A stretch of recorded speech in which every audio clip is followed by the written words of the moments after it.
Welcome to Craft School. Today it's all about the paper poinsettia. And as you can see, I am surrounded. Most of these poinsettias we've made just this year. They're brand new and a few of them are our old favorites. But what we're going to do today is I'm going to talk about all the different ways that we use paper poinsettias to decorate for the holidays, and I'm going to show you how to assemble this wreath. So some of the poinsettias here are made from crepe paper. This one is from our heavy crepe paper. This is our double-sided crepe paper, and this is our extra fine crepe paper.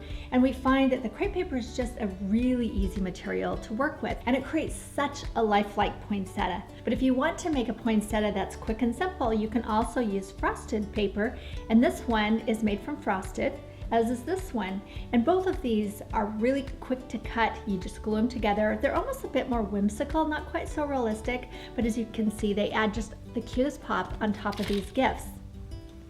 So both of these frosted paper poinsettias I used in an actual live arrangement. Here's this luscious red berry and red poinsettia arrangement. We went and cut some greenery, got them from the floral shop, and made this gorgeous Christmas style arrangement, and then just popped those poinsettias into the foam. Now this is a great way to do it if you want a poinsettia in your arrangement, because live poinsettias don't actually work well once they're cut. You have to leave them as a plant if you want to decorate with them live. And here's a pale pink arrangement that looks softer, as if there's a bit of frost on it. We also use this frosted paper poinsettia in a wreath. You can see the frosted paper greenery that we cut glued onto the wreath and then just placed them right on the one side. And the cool thing about this is you can use this year after year. Just store it in a place that it won't get wet or get crunched, and there it is for the next holiday. Wreaths are another really great place to use paper poinsettias. You probably won't see a live wreath again because they just don't stay fresh once they're cut. So paper is a perfect place if you want that kind of wreath. Here's one that we did with this crepe paper flower. This is a very simple version. It's placed all the way around the wreath to complete the look. And then we have this wreath here. This is made from our extra fine crepe paper, and I'm going to show you exactly how I arranged it. So I've picked up this twiggy wreath, and I really like it because it's very round. It's wrapped around wire. I found this at my florist shop, but you can use any sort of twig wreath that you like. So I have my 3 poinsettias. I like an odd number when I'm doing wreaths, and I'm going to do this as a partial wreath. So here we are, 3 poinsettias. I'll start with those first. I do have my hot glue gun, and this is the high temperature because I want it to really stay in there. So I have a little hole here, and I think I want to cover that. So I'll go ahead and wind this in just a bit. I can place it in, but I don't want it to fall out. So I'm going to place it in and then wind it back out. And I can just wrap that right around the wire. And that way I don't have to glue this particular one in. And if I decide at some point I want to pull it out and use it for something else, it's still usable. So I'll tuck that in. If I needed to, I could just glue some of the petals to the wreath if I feel like it needs to be a bit more stable. And I'll cluster them together on one side. And you can almost wrap your wire around itself once you get it through. So it takes a little bit of finagling here.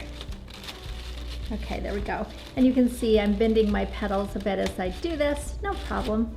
Once I'm done, I can just rearrange those. That's one thing that I really love about working with wired petals. It makes it so flexible and easy. Okay, and then my third one, again, I'm going to keep it all onto one side. So I'll slide it through, nestle it down as far as possible, and then wrap that wire around. And then rearrange my petals. Okay, you can pick that up and see if it's stable enough. And again, like I said, if it doesn't feel like it, go ahead and add a touch of glue onto the petal. Just remember that if you try to take it off, it will rip a little bit once you put the glue on. With this really extra fine crepe paper, I'm adding the glue right onto the spine where the wire is so that it doesn't show through. That one feels really secure, but I do want to glue this one on. So here's how the placement is on the wreath. And the next thing I will do is start with these pale green leaves that have the pink tips and put those closest to the flowers, because that will kind of sort of start that gradation and then finish with the dark leaves. So I have quite a few here. I've cut some of them smaller. Even once I've cut, put the leaf together, if I want it small, you can just use your scissors and cut it a bit smaller. So I found the place that I want to put this leaf. Put some glue right back here. Slide it into place, and then make sure that glue is attached to a bit of the wreath. Once you get it in place, you can also stretch it and move it about to give it some shape. If you feel like it, you could also just wire these in. I think that gluing for me feels like a good option, so I'm just going to glue them. I'll place another one right here. I can feel the heat of the glue on my finger, and I know that that's the right spot to press it down onto the wood. Now you can pick up your wreath, look at it, even look in the mirror if you want to see how it's all shaping up and where you might need another leaf. The placement of my leaves, I tend to start with the center of the flower and then flow the leaves outward. Oftentimes when I do a wreath, I'll make it all go in one direction, but since these are poinsettias and they have this, beautiful explosion with all the petals going in every direction, I'm continuing that look by adding the leaves the same way. So again, this is the center focal, and then the leaves come outward from that. And then as you pull them around, you'll want to continue the leaves this direction. Maybe not do some leaves towards the flowers, but continue it away from the flowers when you get out to this edge. I have the light green leaves fairly well placed around. I still have some darker green. I have a few holes that I want to fill. So I think I'll place just a couple moving out. This one I want it to be smaller, so I think I'm going to trim it down. I have my craft scissors here, and since I don't really need the wire, I'm gluing the leaf right on, I'll go ahead and cut the wire.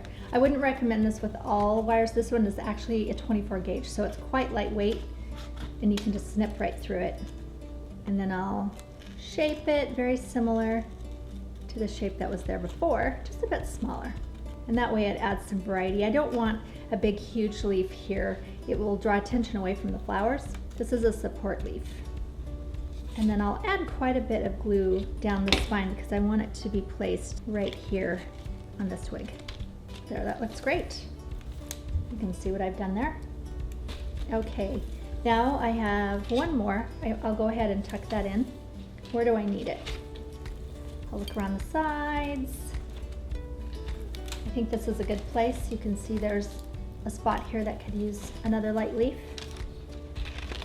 I'm sliding it in right underneath the white petals. When you see a poinsettia plant, it starts one color and then they turn green as they go down, and they're all somewhat the same shape of petal. They just get larger or smaller, and that's what we're doing here. Okay, now we're going to add our darker green leaves. And we may not need to use all of these, but I have enough so that if we do need them, we have them.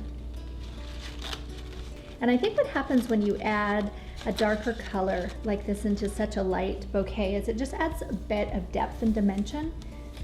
And since our twig is a bit darker, I think this pulls that green into that tone of the dark wood. On these leaves, I did add a little bit of pale green pastel onto the tips just to give it sort of that ombre effect. And this is a perfect time to just go in and place and add leaves in spots that look like they might have a hole or that they could use that depth and that color. It's always a good idea to add some leaves under the inside. That's someplace you don't want to forget. So I'll place a few back there. And as I'm placing them in, I just stretch them and shape them, give them some dimension. You can move your petals around as well. So here's our finished wreath. It's ready to hang, and in this case, I'm actually giving it as a gift. We've talked about using paper poinsettias in live arrangements, and I've shown you a few variations of wreaths, and of course, a poinsettia makes a beautiful gift topper. So what about making a poinsettia plant? When you make a plant, it's actually quite simple. You can see here on this poinsettia, everything's just right up towards the top, including the leaves. So to create this poinsettia, you'll want to bring your petals down the stem and then finish it with leaves. Give it enough that you have the height of your poinsettia. Select your container and place a foam ball or foam piece inside, cover that with moss, and then just simply slide this into your foam. And there you have a plant.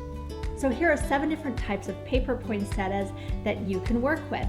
Now you can find all the templates and the tutorials for not only the flowers but the arrangements at leahgriffith.com. Don't forget to click the button below to subscribe so that you can get all of our new videos.